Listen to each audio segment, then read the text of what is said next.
Welcome back to It Is One Podcast. I'm Taylor. And I'm Bailey. And Bailey, before we start today, I just want to ask you a super simple question. What do you got for me today, Taylor? I just want to know if we have stumbled upon a pearl of a movie.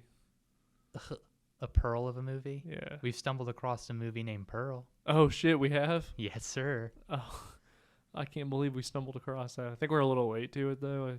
No, we Kind of are. going out, but that's fine. It's been out for a couple weeks now. Well, should we do a spoiler-free review for them? Or should we just say, fuck it? I think that we should hit him with a small spoiler-free review. Like we do with the other movies? Yeah, like we've done with X. I think we should give it, like, not quite the X treatment for spoiler-free, but give it a little bit of spoiler-free. Gotcha. Little spoiler-free sauce. Well, since we're talking about it, we're talking about Pearl.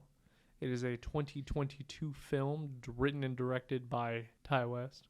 You might know it from our other movie that we talked about, X, starring Mia Goth. Yes. So I kind of want to stop you there. You said it was written and directed by Ty West, which is true, but it was written based off characters created by Mia Goth.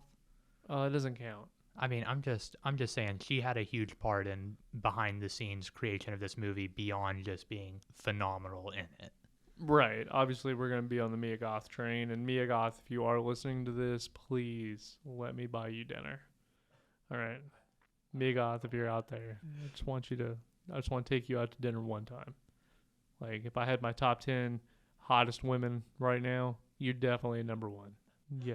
Just surpassing Anya Taylor-Joy for the moment. But Anya Taylor-Joy, if you're out there listening, still my number one. But no, this was a really fun movie. She did a great job. Ty West did a great job. Everyone in this movie did a great job. The main person that we're going to be talking about is, I think the main actress in this one is Mia Goth. There are other characters in it, but it's mainly a movie about Mia Goth. 100%. So I feel like it's not really relevant to talk about them. But yeah, written and directed by Ty West with a little help from Mia Goth, which is always nice. This movie, what would you give it? So I'm pretty sure I gave X a 3 or a 3.5, and I think I enjoyed this more than X. I would give this a 4, I think. I think this is a 4 from me. I can't remember what I gave X. I think you gave X a 3.5. 3.54. I think so, but okay. I don't know. I'm going to say I gave it a 4. I'm going to give Pearl a 3. It's good and it's fun and I like it, but it's not as good as X. Okay, that's fair. So if you had to give a spoiler-free, just like summary of this movie, what would you? Well, you forgot what RogerEbert.com. Oh, I'm sorry. You're right. Why are you jumping ahead? You just really want me to get into why I gave it a 3. You're a little butthurt. I'm just excited. I think this was a really good movie, and I'm excited for the Maxine, the third part of the trilogy. I am too. What do you think they gave it? A 2 on their scale. 2.5. Ooh, I was super close. Super close. So, spoiler-free review, I would say that this movie is the prequel to the... Can you shut the fuck up? We're doing a podcast. All right, shut the fuck up. It's nighttime. If you know that, you'll know it, and if you don't know it, you'll figure it out. But anyway, that was funny. That was really good. Anyway, this is a movie about Pearl. This is set before the events of X, back when Pearl was a wee little child. 1918, Spanish flu, I believe. World War I is kicking off. Yep. And on top of that, we have Pearl, who is becoming a psychopath. It's pretty much this whole movie is her living on a farm with her overbearing German mother and her disabled father, and how she just wants to become the X. She has that X factor and wants to show the world by becoming an actress. But in order to do that, she must first get off her farm. And yeah, I would say that's kind of my spoiler-free review for it. No, I mean that's pretty much spot on. Without like giving anything away, it's the origin story of Pearl. Right. Which, if you've seen X, you know that she's the older woman, also played by Mia Goth in it. Who is also on the farm still. Spoiler alert. Anyway, let's take a brief moment for some spoiler intro music.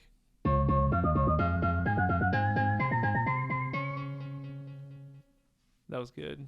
That was some good music. I like how you were dancing too. Yeah, it was super solid. It was super solid. All right, you've been warned. This is the spoiler section. If you're listening up until this point and haven't seen the movie, this is on you. Yeah, you will have spoils. No, it's the same farm.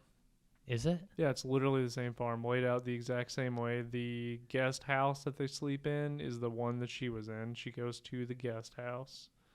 We get to see more of the house, but it's set up the exact same. Even the opening shot is literally the exact same shot from X. This is Right. just wonder what the farm looked like in 1918, back when it wasn't shitty. Okay, so the reason I thought it might be a different house because I was torn. I thought it was the same farm for a lot of the movie, Mm-hmm. but there were also periods where I didn't think it was because we never saw the guest house in the same way, and we saw that she still has like the alligators and stuff You're right. and the dock, which made me think it was the same farm. However, I don't know exactly what it was. There were a few things that felt a little off, like that made me think it might be a different farm. No, because of the irony of the farm is that she wants to escape the farm, but she never does. Yeah. She says this whole spiel about how she hates being on the farm, wants to go out in the world. She needs to, go to Europe, show everybody what she's made of. And then we fast forward to like 78, I think.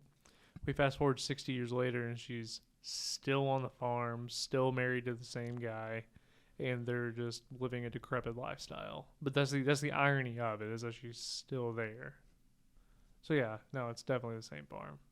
That's fair. It's just vibrant and full of color and like a 1920s movie. Yeah, instead of being decrepit like it was in X. Yes, it's definitely the same. It just shows you the origin story of everything.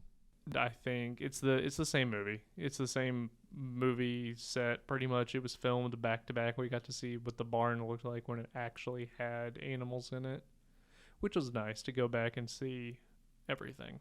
No, I agree. And I think it's also cool that she's still using her pitchfork of doom. Well, I thought it was kind of ironic that it takes place in 1918 with the Spanish flu pandemic when this was made during the pandemic. I don't know if I can say that, if we need to like bleep that out. I mean, it'll give us like the misinformation banner that every podcast that mentions that word gets. So it's not a big deal. It'll just put a little banner on it.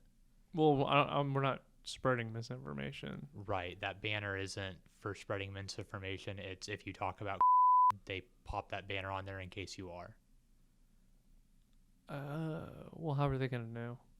Because there are programs that like scan all of the audio for words that are said, and if you say that word, it automatically does it. Let's talk about it like Chovid. All right. So it was kind of ironic that it lines up during Chovid because, I thought, and they're all wearing moosks. But yeah, no, it was a very campy 1920s movie that opened up. I would compare this movie to The Wizard of Oz. That's a very fair comparison. Like, I would say this movie is like The Wizard of Oz. It's fun. No, I had a lot of fun. I did too. It was really nice that we went and there weren't very many people in the theater. That also helped, I think. Agreed. But no, it was, I want to say the nurturing relationship with the alligator wasn't very much, though. It wasn't very much, but I thought it was fun. Like you said, how it was fun because it shows her at the beginning when she kills the goose or the duck with the pitchfork. Yeah. And then feeds it to him. And that kind of carries on throughout the movie where that's where she takes the projectionist. Yeah, the projectionist. Did they ever say his name? No. And even on IMDb, he's the projectionist. Okay, that's what I thought. Because he wasn't very memorable. I mean, he was memorable because he shows them porn, but I never fact checked that, but I don't think that was around. Like the porn back then, I don't think was like a full-on X-rated feature. Well, I mean, even with what we saw in Pearl, I wouldn't say that it was like full-on like X-rated porn. Yeah, I saw a bush. Right, but you didn't see like penetration. That's triple X. Is it? Yeah, X-rated is just when you see two people having sex, but you don't see the penetration, and then triple X is where you see the penetration. So see, I don't necessarily think so because there were sex scenes in a lot of movies that aren't rated X. Yeah, but it's not like actual. But that's simulated sex, not Okay. actual. So if you okay, so if we sat down and watched Ghost in a Teeny Bikini, okay, or The Good, the Bad, and the Beautiful, two classic pornos that were on Netflix at one point. If you sit there and watch them, they're rated X because they're having sex. You can tell that they're engaging in sexual activity, but you never see any penetration. Like that is all completely blocked off. So it's an X-rated feature. But if you go on Pornhub and you see, the homemade penetration videos, like POV stuff, boom, that's triple X. Okay, I didn't realize that was how the rating system worked. Yeah, I feel, man, we're gonna have to like put up a warning for this one. I don't. Get into that porn. I mean, I don't think we're gonna have to put up a warning. Like, this is a movie in a sequel where the first movie was about them making a porno. Like, You're not wrong. I feel like anyone who is watching this, I feel like anyone who saw Pearl who hasn't seen X probably still enjoyed the movie, because I don't think that seeing X is necessarily required for seeing Pearl. I think No. it makes it more enjoyable. Well, there's some like hidden Easter eggs and stuff, especially when he goes, "We're looking for that X factor." Yeah. Like there are things in there that if you have seen X, you watch Pearl and go, but I agree, you don't have to actually see X in order to watch Pearl. Right. But because of that, I feel like us talking about rating systems of pornography isn't out of the realm of possibility because of the series this movie. You know what I'm saying? Right, it's in a porno series. Yeah. I mean, I wouldn't call it a porno series, but it's in a series about porn. I don't know, man. Simulated sex. But no, I really enjoyed watching the progression of Pearl go from suppressing the urges, I guess, into being a full-on serial killer. I don't know that she was really suppressing him at the beginning. She was still, like the very first scene is her stabbing a duck or a goose with a pitchfork. I think it's a duck. I think it's like the Affleck. She kills the Affleck duck. I don't know what the difference between ducks and gooses are, really. I think that geese have a longer neck. Gooses, geese. No, it's not gooses. Gooses. Geese. Gooses. Canadian gooses. Yeah, I don't know, dude. Yeah, I think they have a longer neck, but not as long as like a swan, where a duck has a shorter neck. That's fair. I think that's the difference. And then I think they both have corkscrew penises. But regardless, the opening scene is her stabbing this, so I don't think she's suppressing it too much. Well, she hasn't graduated into full-on human penetration. She's With just pitchforks? with pitchforks, yeah, You which mean she does. Or human pitchforkation? Nope, that's not funny. No, it's not funny at all. That's okay. Anyway, back from Bailey making a terrible joke. But no, the opening scene I really liked, where they shot it the exact same way, where they're opening up the barn doors and then you see it. That was great. It's nice seeing the vibrantness of the actual area that they're in, and you can tell that it's not run down and decrepit like it is in the 70s. I really enjoyed how they used their color palettes for the town specifically. Like, did you pay attention to that? I'm not sure. Like, I noticed that it was a pretty color palette and it was really bright and vibrant. Right. But I don't know specifically what you're asking me. Well, no, like, yeah, that's what I was asking you. Yeah, Did you no, pay I attention noticed to it that? was nice and vibrant. Because that's how it was back in the 1920s, whenever like Technicolor was a thing. In order to show off everything, you made these bright, vibrant colors, which is why the Wizard of Oz has like the yellow brick road or whatever, That makes sense. and it really stands out. So it was interesting to see, and I'm glad that they did it. It was one of those subtle details that they put in that I thoroughly enjoyed. That's fair. I really liked, at one point she was wearing like the red dress jacket thing that she has on in the movie poster. Oh, you mean the Lizzie Borden? I mean, you know what I'm talking about, the dress thing? Yeah, she reminded me of Lizzie Borden. Yeah.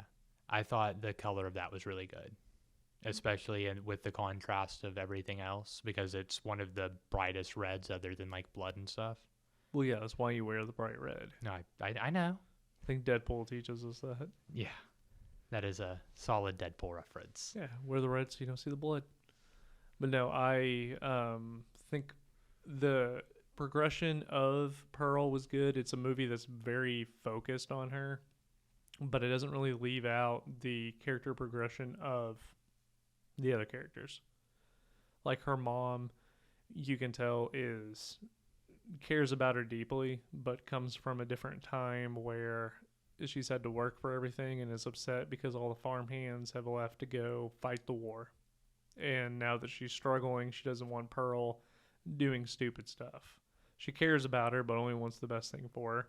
And you can tell that she is resentful of the man that she married because he's come down with something that has basically paralyzed him completely to the point where he can move his mouth a little bit and move his eyes. But the rest of his body, he's in a wheelchair, doesn't move, and has to be taken care of 24/7.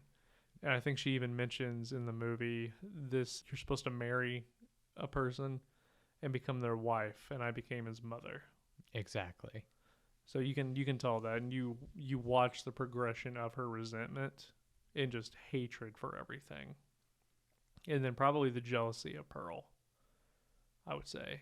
And then her dad, even though didn't have any speaking lines throughout the whole movie, I really liked how after she sets her mom on fire and then goes back to him, you see the panic in his eyes. Like his eyes widen and they're moving back and forth trying to figure out what she's going to do next. Even when she's, washing him afterwards and he's like almost shaking. She goes, "I wish you wouldn't look at me like that." Yeah, exactly. That's something I really like about Pearl is her dialogue, because her being like, "Oh, don't look at me like that," is consistent with other times in the movie where she's doing something sketchy or weird or clearly making people uncomfortable, and they're just like, like later Mitzi, it's the same thing. Well, even the when she kills the projectist. Yeah, projectionist. Projectionist, yeah. Not the projectist. He doesn't like project himself onto people. Sounds like a really bad movie. But even when she kills him, they start out as him being like, "Oh, she's hot. Gonna quest. Gonna fuck her." Then he fucks her and he's like, "Oh yeah, I like this. Let's keep on fucking." And then they go back to the house and you see him kind of get freaked out because of the pig that has maggots on it. Yeah, Mitzi, which is her sister-in-law, and her mother, came over and gave them the pig, and then because Pearl's mom doesn't accept handouts because she's from a different time, she was like, "Nah, we're just gonna leave it there," and which then accumulated in the maggots. Yeah, it rotted throughout the movie, which was really cool. It was nice to see that progression too. Exactly, because I thought that was a representation of Pearl's mind. It starts out as, okay, there's some nice things there, but as the movie goes on and the more that she experiences and the more things that she hears and learns about, the more deranged she gets. Her mind rots much like the pig. Exactly. And I think by the time you see the pig that has maggots on it, she's already done bad things. So I thought that was a nice little representation.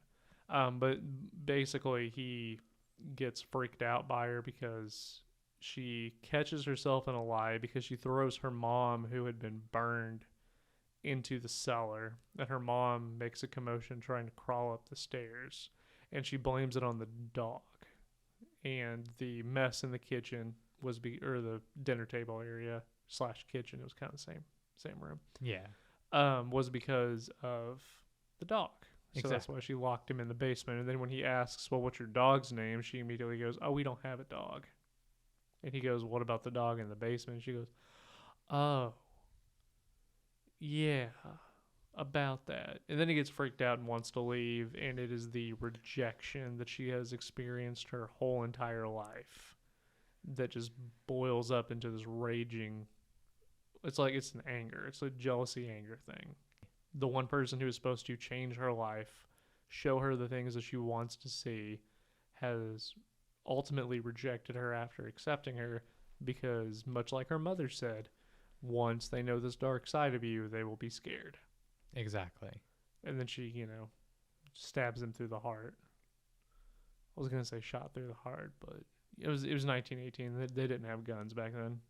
They had guns in 1918. No, they didn't. Okay. They didn't have guns. What are you talking about? So she uses a pitchfork and an axe.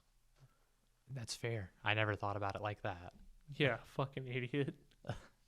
Who do you think the best kill was, though? So this is hard. I liked her axe kill. Mitzi? Yeah. Like, I liked when she killed Mitzi, especially because you see Mitzi, like, running away and then trip, like, in every typical slasher movie. Which is why that's my favorite. Yeah, no, me too. And you see, like, Mia Goth just taking, like, long strides, but still doing, like, the Michael Myers, Jason, like, walking thing. And eventually she does pick up to a run, but it's so funny how long she walks before she catches her, before she starts actually moving. I thought that kill was amazing. Well, she doesn't actually start running until she trips. Yeah. Once she hits the ground is when she starts running. Yeah, I thought that kill was just stellar. No, that was a very classic slasher kill, and I loved it. I loved everything about it. I thought the mother kill was a little bit weak. I thought the mother kill was a little weak, and I thought her, like, not being dead was also a little weak. I thought so too, especially because she pours boiling water on her. Yeah, afterwards to put her out. Right. Which it may not have been boiling anymore because they were sitting on, like, the table. It would have had to have been boiling because of the amount of damage. Well, no, because she randomly just, like, catches on fire and then spontaneously catches on fire. Like, it spreads way too quickly. Yeah. It kind of just all of a sudden, like it hit the fucking gasoline that was poured on her. Exactly. Maybe not, but it was, I don't know. She pours the corn water on her. Yeah, it's corny. It's a very corny kill. But no, I think that her fake out death, like, was kind of lame. And the fact that she was down there in the basement, like, based on other kills of Pearl, I feel like she would have just killed her. Based on, you know, especially the next movie, like, or the next movie in the series X, like, you see how cold-blooded she is then. So for me, it would have been like, oh, she's like 80% dead because I caught her on fire. I better just finish her off. Well, she also regretted it. Yeah. Immediately after it happened, she regretted it. I don't think so. I think that she acted like she regretted it, but I think she more regretted her father seeing it because she makes it very clear she doesn't like her mom. Until the end. Because in the monologue, she says that what she did was wrong and she knows it and that her mom only loved her and cared about her. And then even in the end, she hallucinates when she's, you know, wrapped up in her mom's dead body that she's alive saying, I love you. So I think that she cares about her mother and sees it now, but I could be wrong. I mean, that's fair. I could also be wrong. I just feel like the only person she actually felt bad about it all was her dad. No, I think she regretted killing both of her parents, and that's why you see them propped up at the dinner table. That's fair. When old Ralphie gets home. Howard, not Ralphie. Howard. I don't know why I said Ralphie. This is Halloween. We're doing horror movies all month, okay? When Christmas rolls around, then we can do A Christmas Story. All right? No, I really don't know why I thought Ralphie was Howard. Or Howard and Ralphie. Like, I think you had a slip. Yeah, it was just a slip of the tongue. I wouldn't go that far. Anyway, what else did you like about it? I know you really liked the ending monologue, which I hated. So the ending monologue, I really liked, but that's not the next thing I want to talk about. Okay. I want to talk about Mia Goth's dancing scenes because the entrance is on one of those dancing scenes. Because it shows up and she's like dancing in the barn, talking to the animals. It shows a very, very strong distinction between her personality because I know we've talked about how she's super crazy, but she's also super sweet. Right.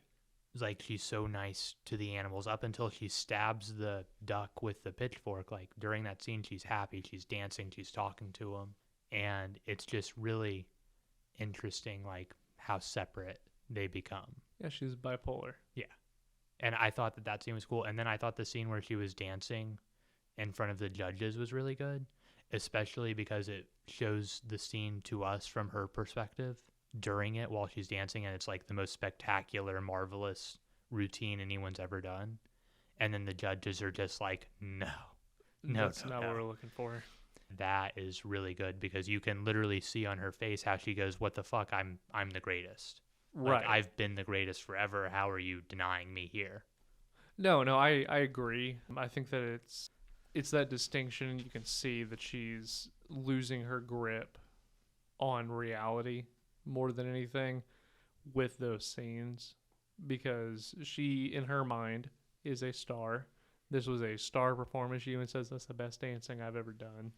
And the judges are like, you're not what we wanted. And then they say they're looking for someone younger and more blonde, Exactly. which she instantly thinks of Mitzi, her sister-in-law, and has this, a very unhealthy obsession from there on out, because she believes that Mitzi's the one who got it, and Mitzi's very much like, it was not me. And she goes, you don't have to lie to me anymore. Like you said, if not me, then it's a good thing that it's you, to the point where Missy just accepts that no matter what she says, yes, she did get it. Yeah, exactly.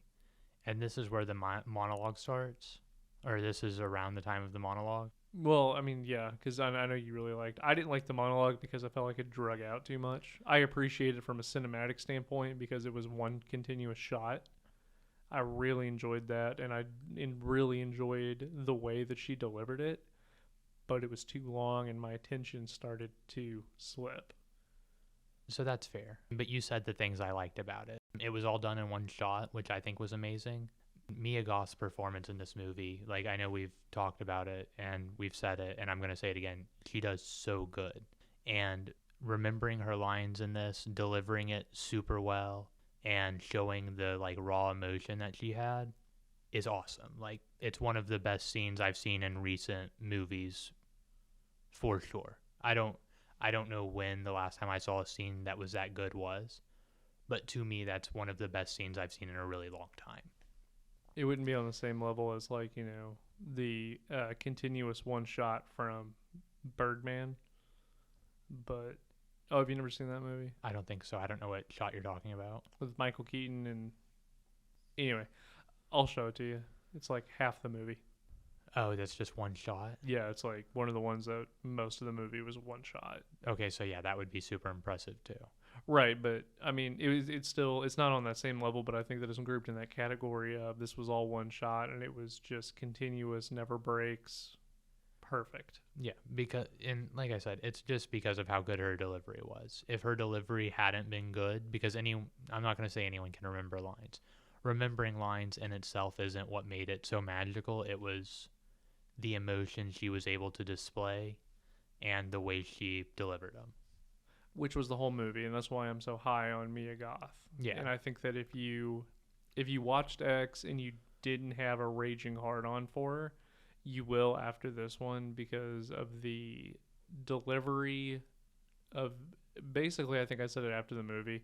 When she was upset, I was upset. When she cried, I cried. And when she was happy, I was happy. Because no matter what, she delivered this very impactful, like, her facial expressions are perfect throughout the whole movie. And I believe you even said it perfectly, where when she's screaming at the projectionist, don't leave, or, you're an asshole, is basically what she's saying. The way that she does it, and the yelling, and the way that she got close to him and everything, is what it would legitimately look like would happen if you were in a lover's quarrel with someone that you were intimate with that absolutely hated you.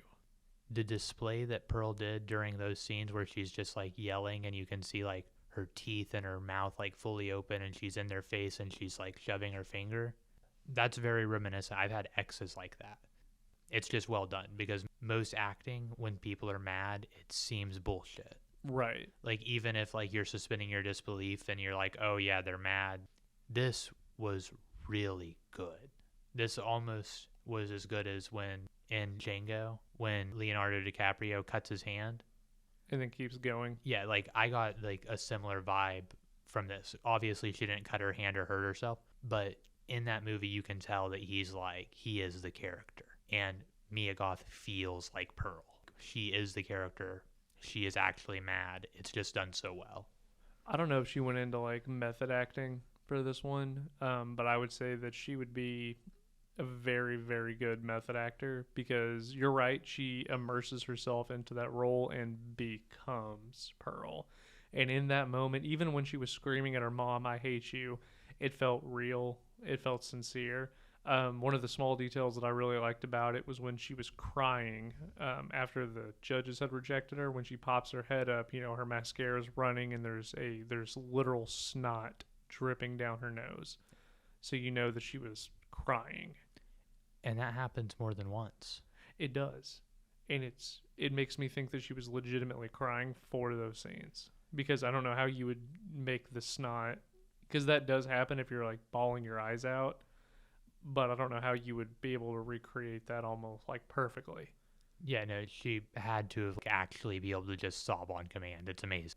I literally said it in the X episode, the 3 actresses that I would be looking out for that are going to rise to the top are Jenna Ortega, Sydney Sweeney, and Mia Goth. And I think that this just solidifies what I was talking about and probably puts Mia Goth in number 1. I thought Sydney Sweeney was number 1, but I think Mia Goth, after watching her in Pearl, I cannot wait to see what she does in Maxine. And whatever she does after Maxine and in the near future, I will probably end up watching, whether it's a giant pile of dog shit, does not matter. I mean, I don't want to go see The Menu because it looks like The Hunt 2, but it's got Anya Taylor-Joy in it, so I'm going to go watch it. That's fair. But yeah, no, I think Mia Goth, if there had been any other characters that were main characters, she would have stole the entire show. I feel like she even steals the show in X most of the time. Oh yeah, absolutely. So really, this is the Mia Goth trilogy. That's what I'm going to call it. It's the Mia Goth trilogy. The Mia Goth, Ty West. No, because it's not about Ty West. Ty West is great, but he's done other things, right? He's done other movies. I think it was like a 6-year difference between his last movie and X before that came out. And technically, X and Pearl were shot at the same time, so it's kind of like, or they were shot back to back, sorry. So it's kind of like the same movie. But I would say this is the Mia Goth trilogy because they put her on the forefront of it, and she just steals the entire show. And she's amazing. The supporting actors and actresses in this movie, she plays off of very well. This will basically just be an episode of us praising Mia Goth. Yeah, no, I'm pretty sure that's all it is so far. Yeah. Have we talked about anything else? We talked about a few things, but like nothing as important as Mia Goth. No, because even in this podcast, Mia Goth has stolen the show. Yeah, exactly. That's the power of Mia Goth. But no, I think I said it during the X episode, how if Pearl and Maxine go well, this is going to be like a very well-remembered trilogy. I think that Pearl is better than X. I know that you gave it a lower score, but I genuinely think for general audiences, they would like Pearl more than X. I think the reason I like X more was because of the tie-ins and stuff to like Texas Chainsaw and all that, and you can tell how it was paying homage to it. And you can tell that the 1920s, it was paying homage to those old school ones, early cinema, especially with the projector and everything. There's the projectionist being his thing, and then, the limits of cinema. Like, here's a full-on female frontal nudity, and it's 1918, but it's in France, and they do things differently in Europe than they do in America, which has always kind of been the thing. European cinema and American cinema are very different. But every region has its own unique style, I would say, in the cinema world. Like, there's the French extremity movement that we never had here. But then there's amazing Korean films. I Saw the Devil. Old Boy. Was that? Old Boy was originally Korean. Originally Korean. Okay. And then the new one that just released. The Parasite. Is it Parasite? Parasite, I think, is also Korean. But speaking of like just Asian films, like, have you seen The Sadness yet? It's no. Mandarin. It's a Mandarin zombie movie. What was Train to Busan? I don't know. I don't think it was American, but I'd have to like pull it up to know if it was like Korean or Mandarin or what. I don't know off the top of my head. Either way, it was really good. Yeah. But I mean, there's different flavors. Because if you look at one of my favorite movies of all time is Ichi the Killer, Yeah, and if you had have done that outside of Japan, it would have sucked. it would have been terrible. It would have been the weirdest fucking movie ever. But because they did it in Japan and it has all like the Japanese culture and style to it, he goes, "Oh, I can see this. Like, you can see where it took artistic liberties and stuff, but at the same time, you're like, oh, it makes sense." And I think having this movie set in 1918 and having her be part German and part Whatever. American, I think, was good. Don't quote me on this one, but I think Mia Goth really does speak like 3 languages or something in real life. I have no idea. Yes, she can. She can speak multiple languages.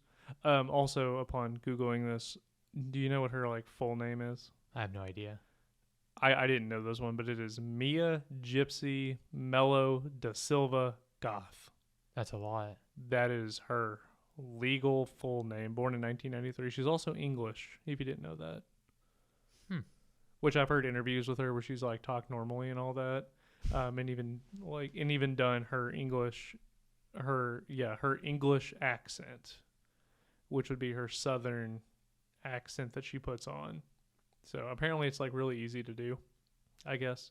With what is it? I think Tom Holland was the one who said that a British person doing an American accent is super easy because we're lazy with our tongues Yeah. and we don't articulate things the way that British people do. So when we do a British one, the way that we articulate things is just harder for us. But for a British person, all you got to do is relax a little bit and it's super easy. But yeah, there's a little fact of the day. But yeah, no, I enjoyed Mia Gypsy Merlano da Silva Goth. Yeah. Merlot. Yeah, no, she did a really good job. But then she was the star of the movie. But I can't wait for Maxine. We'll definitely review Maxine when it comes out in 2023. I think so, yeah. It's one that I would imagine we're going to go see like the day it releases and do an episode that week. Yeah, we won't wait like we did with Pearl. Yeah. But Yeah. I mean, it was still good. Oh, it was so good. So you said your favorite kill was also the Mitzi kill? Yeah, and then I liked when she chopped her up too. That was probably the most brutal thing in the movie. Oh, did you notice how the transitions, speaking of that, like the transitions in this movie were very like old school transitions where it just kind of wiped across the screen? I did. I really enjoyed that. Yeah, I thought that was cool. And that's something else I was going to mention with like the opening text and stuff. It felt very reminiscent of like older movies. Yeah, like if you were to watch Casablanca or whatever with the Exactly. Casablanca is the Yeah. way the pearl pops up, which I like the opening a lot. It was great. Yeah, I thought it was very fun. I also really enjoyed how the music in this one was an orchestra, and it felt like watching the old school movies where you have an orchestra playing in a pit, like when you do stage performances, and you have the orchestra playing in the pit for stuff like that. I thought that was really, really enjoyable. It did not feel like a classic movie or like a newer movie. It felt like a old school classic movie. Exactly. No, I mean, it had elements that felt new that I don't think would have been included if it was older. You know what I'm saying? Right. But yeah, no, I thought that it was just interesting. Like, it definitely feels like it was that period of time, and it feels like it was an older movie, even though it had some like newer twists and stuff. No, it was nice. And also, your fun fact: do you know where the Spanish flu started? No.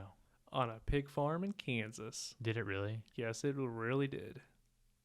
That would make sense. And World War II, or World War One, sorry, is the reason it's called the Spanish flu, because there were a lot of American troops that were just like, sick and shitting themselves on the boats and or whatever, and then they came to Spain and released it everywhere.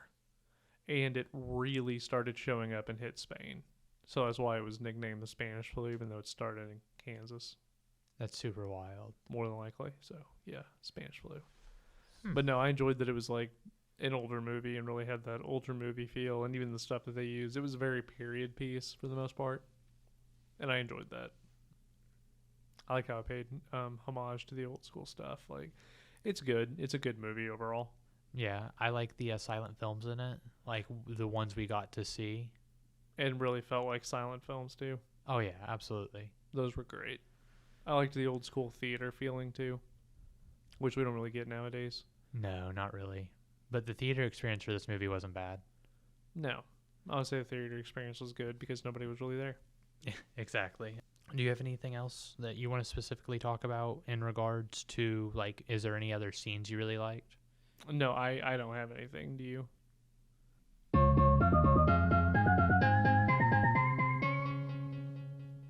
All right. Well, that takes us into our game. Oh, no.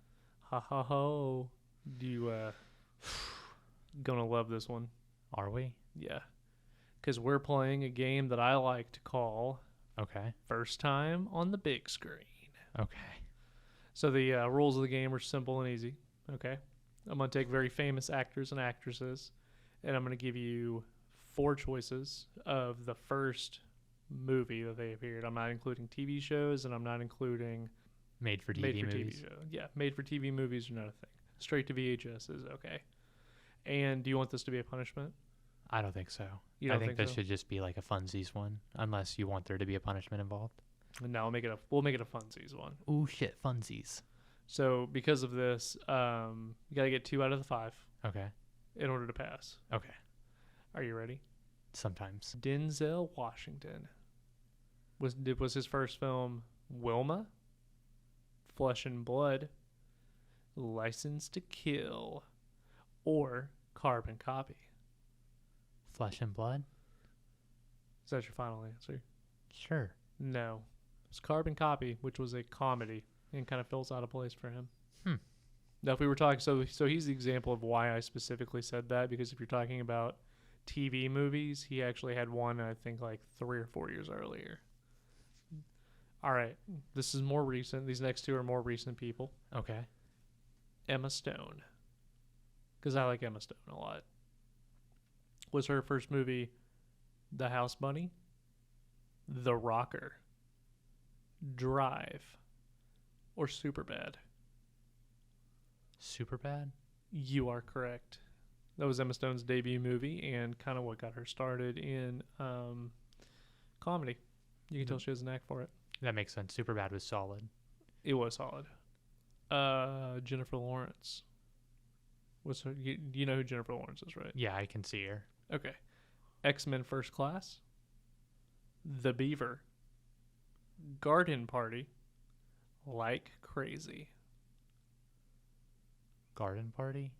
You are correct. That was a guess. That was a guess. All right. Wow. I cannot believe it. You are 2 for 3 right now. This is the best I've ever done. All right.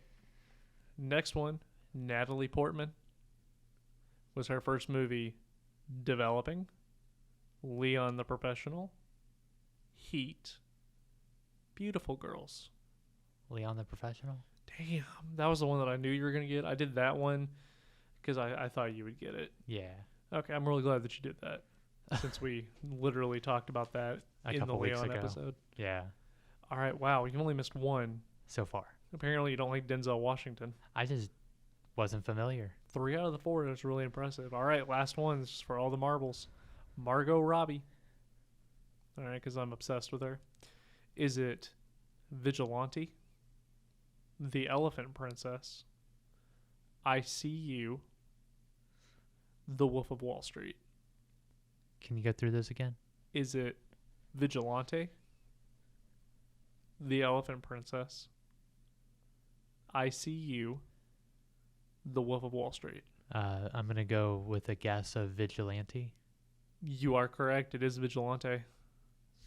That's also surprising. 4 out of the 5. I cannot believe that. I feel like we should have gone with a punishment on this one. I feel like we shouldn't have gone with the punishment because I would have definitely lost that one. All right, you did way better than I thought you would. Me too. In retrospect, I feel like we should have gone with a punishment. I mean, do you want to? We can go with the punishment. No, we can't do that. That'd be fucked up. Since you won. Yeah. But no, I don't know. Did you like that game? Yeah, it was fun. So we can continue doing that one. Yeah. I don't know. I just picked actors and actresses that were like really popular. So I felt, and most of them were weird, obscure movies or horror movies, ironically enough. So I felt like if we had a common theme, it'd be okay. Yeah, no, I agree. Yeah. Like if we just picked actresses or actors who had origins in like similar genres, or they were all from the same movie, like if we took everyone from the cast of like whatever movie we were doing. So there was one that I saw that had, I think that it was called like The Host or something, but it was like a late 90s movie, and the people on the first list, it had like 3 of them in that movie. Oh damn. And I thought about including that in there, but I was like, nah, that'd be really funny, But super confusing. but super confusing because it would pop up on all 3 of them. Yeah. So I thought that was interesting, but I don't know. I think it's really interesting going and watching the first roles that an actor and actress ever did, and just to see how much they've evolved. Exactly. Comparing it to like their newer stuff. Yeah, comparing like our first episode to this episode now. It's a lot different. I mean, we should release the unofficial one, like our very, very first episode. I think that if we do, it should be like a Patreon exclusive or something. Okay, just because it's that bad. Well, I mean, yeah, because it's so bad that you have to pay for it. Yeah, like everything in life. Yeah. Thank you, capitalism. Was there anything else that you wanted to add on, Bailey? I don't have anything else today, Taylor. I don't have anything else either. So with that being said, this has been 2 Idiots, 1 Podcast reviewing Pearl. I'm Taylor. And I'm Bailey. Thank you very much for listening. Bye-bye. Bye.